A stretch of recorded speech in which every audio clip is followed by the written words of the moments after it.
12:30. I know we're going to be bringing it to you on a bunch of our KUAM social media platforms. So just keep it where you got it for more info on that. Let's head into the KUAM News Link Zoom room where we have Juliane Corn Lee, who's a celebrated author and cancer survivor in our KUAM News Link Zoom room. Good morning, Juliane Lee. Nice to have you here. Good morning, Chris. Thank you for the opportunity to be here. I appreciate it. Of course. And we'll just, can we kind of start? We'll get into the book Thunderclap, which has gotten some great reviews. But I kind of wanted to start with your Guam roots, right? And anybody who's been on Guam for a minute might recognize the name Corn, right? The Corn family. And so you are Juliane Corn Lee. And maybe if you could just kind of give us a little run through of your Guam roots. My Guam roots. Well, I was born and raised here in Guam. I grew up in my family home in Maite, which was widely known as the Pagoda. And the 24,000 square foot home housed our parents, my 6 siblings and me, as well as numerous extended family members, including aunts, uncles, and numerous cousins. And then I moved, after graduating from the academy in 1980, I moved to San Francisco Bay Area to join my older sisters where I attended college, and I've been living in the Bay Area ever since. But I come out from time to Guam to visit good friends. Wow. So it's great to be back again. Yes, wow. Thanks. Yeah. Sounds like we had the same childhood. You grew up in a house with a bunch of cousins and uncles and aunties staying there too. I want to kind of read this synopsis here of your book, Thunderclap. And if you don't mind, Juliane Corn Lee's memoir defies easy classification. The book follows the author through her privileged childhood on Guam, her love affair with the city of San Francisco, and a romance that bloomed there. A day. The story then shifts to the loss of her family's wealth and the illness that changed her life. Thunderclap tells the story of a naive girl who transforms into a strong woman after a time of catastrophic loss, when her world falls apart after a paralyzing stroke and a leukemia diagnosis. Lee can no longer maintain her shallow worldview and live in silence in the protective bubble that has kept her from acknowledging difficult truths. As she comes to terms with her new life, she makes agonizing decisions, finds her voice, and courageously breaks the silence that has haunted her family for generations. Wow, that sounds like an amazing read. I don't even know where to start, Juliane. So when we talk about this book, Thunderclap, where do we start? Where do we start? Well, I first of all, I want to share, which I've shared before, I never had any aspirations of writing a book in my life. The only writing I had done was in college term papers. I was never comfortable writing. So I'm not sure till even today where this came from. But after my diagnosis, there was a part of me that knew I'm going to write a book. And it took many, many years to write. I didn't want to work with a ghostwriter. I wanted to do it myself. So at one point, I had a 300-page manuscript.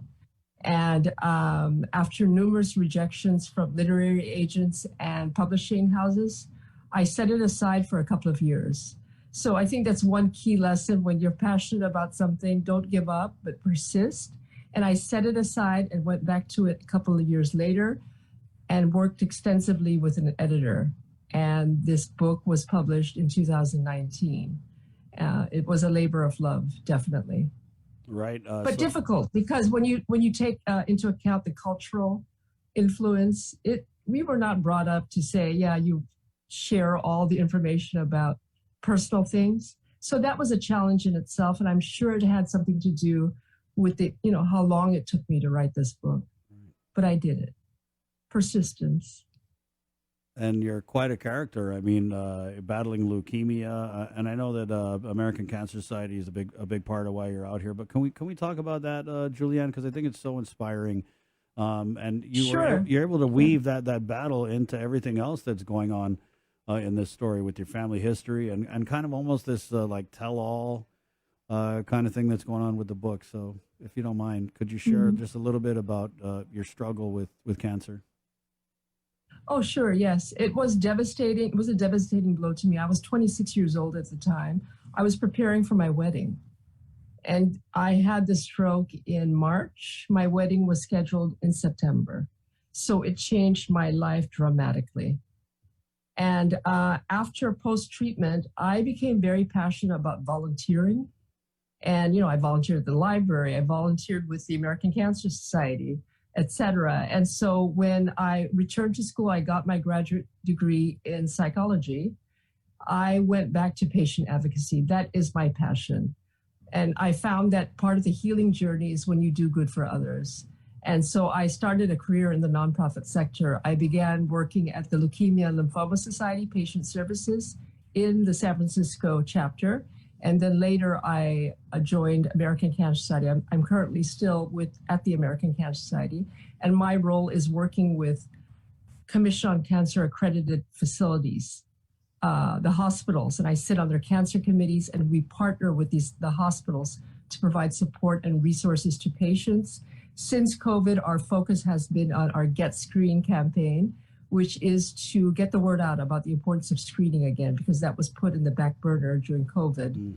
And there are consequences to that. So that's the messaging. And for me, I am very proud because I do meaningful work and I'm passionate about what I do. So my colleagues here in ACS Guam, they have been absolutely wonderful, and they have been supporting this book event for me.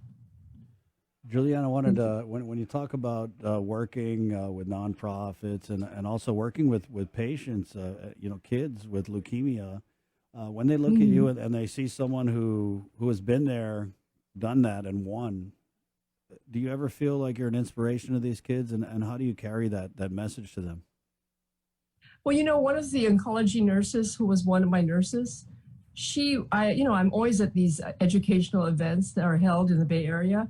And I remember she came up to me and she said, you need to tell everyone about your long-term survival. She said, as nurses, we only remember the ones who don't make it because we rarely get a chance to see the ones who do. And you need to attend these survivor events, and you need to show that you are as of this year, Chris, I am a 34-year survivor of a bone marrow transplant that I had in 1988. And it's very high-risk treatment. When I had it at the time in 1988, survival rate was very low. So medical professionals especially are like their mouths drop and they say, you're how many years? I said, I'm 34 years. It's been a long time, but definitely that message, is reinforced by the medical team. They said, get out there and, share your story, because other people need to know that there's hope. People can survive this. Right, and they do. I mean, I hosted, I want to say it was last year, and it was kind of like a pandemic protocol event, but we did a thing with American Cancer Society where survivors came and picked up some goodie bags, and they took their pictures. And I know with every Relay for Life, there's always a part where we do the survivors lap, and we announce people who have survived, been survivors for a year. People who have been survivors for 5, and then it starts getting higher, right? In the 20s, 30s, and you see these people, and it's like they're living their lives, but they're never really far removed from that battle that they won. You know what I mean? Yes, they're thriving, they're surviving and thriving. And I know that's got to be an inspiration for you too when you see that. Oh, definitely. And when I meet survivors who are just a year out, it's a good reminder for myself as well, because I forget. 34 years seems to have just gone by so quickly. But when I meet a newly diagnosed patient, it reminds me of what I've been through. And that's helpful. And I think anyone, like I was a peer-to-peer support volunteer, and I connected with newly diagnosed patients. And I think that's a healing relationship for both parties involved. It's healing for me to share my story. And I think part of the book, Holocaust survivor Elie Wiesel, one of my favorite quotes is by Elie Wiesel. He said, those of us who have been tested must tell our stories. And I've taken that to heart, obviously, but this was all instinctively. And so I encourage survivors, find your passion, and it will help immensely in the healing, in the journey towards healing. And let's talk about this book. So you did 300 pages, you put it down, you went back to it later. How therapeutic was this book? Because I know that it covers not just your battle against leukemia, but there's a lot of family stuff in there too. Yes, and it was very healing. Now, Chris, one of the major impacts it had on my life was my relationship. As I mentioned, I was engaged. Right. And it was interesting to me because consciously I thought, okay, well, I can put that behind me. But when I finished my first draft, there was only one chapter left that I hadn't tackled. And interestingly enough, it was the relationship part. So finally, towards the end, I said, what is this? Why can't I write this? And I wrote it, and it was absolutely cathartic. It just brought everything together for me. And it wasn't about him. It was a big part of my story, but it wasn't it was just a part of the story. But it was interesting that how subconsciously, for some reason, I did not go there until the very end. But definitely very healing to write about the experience and the experiences I've had. Do you think that writing about the relationship part of it helped give you the closure that you needed with this book? Oh, yes. It was interesting is that when my first draft, 300 pages, I used his real name in his first name, right? But when I completed the draft and that chapter, I just came home one day, and this is really subconsciously. I mean, it wasn't a conscious decision on my part. I opened my Word document, and there's that command, find and replace. Right. And I changed his name to another name, and I hit enter, and the whole file changed everything there. That was so powerful for me because it wasn't about him per se, really. It was about my experience, and he was a major, major part of it. Okay, now the suspense is killing me because I haven't got to that part. But can you just, long story short, what happened with the relationship? I'm going to give you my standard answer to that question. You got to read the book. I knew that was coming. Yeah. I know. No. But in all seriousness, the relationship lasted. He was wonderful. He took care of me when I was in transplant. So transplant patients are in isolation room. He would sleep on the floor of the waiting room during my treatments, to check in on me whenever he could. But yeah, he stuck by me for about 3 years after my treatment. But eventually the relationship did end. So no, we did not get married. Well, there you go. But still a great read, and I'm pretty sure there's way more to the story than that because it's almost a dichotomy when you talk about, it didn't work out, but when you needed him, he was there sleeping on the floor right next to you. Exactly. So a lot to be grateful for. And that's one of the things, people think, well, that was such an awful experience. But honestly, there was lots to be grateful for. I have a large family, and they were there by my side, literally. To see my mother go through something like that, an Asian mother, even if an adult child, that was not good to see my mother have to go through that. When you talk about even with everything you were going through, there were still some bright spots. We lost two of my mom's sisters to cancer, and I remember that even when they were really sick, they still found the time to find things funny.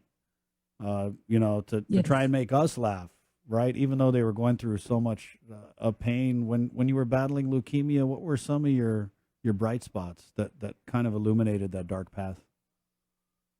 The bright spots, I think one of the brightest was when I lost my hair.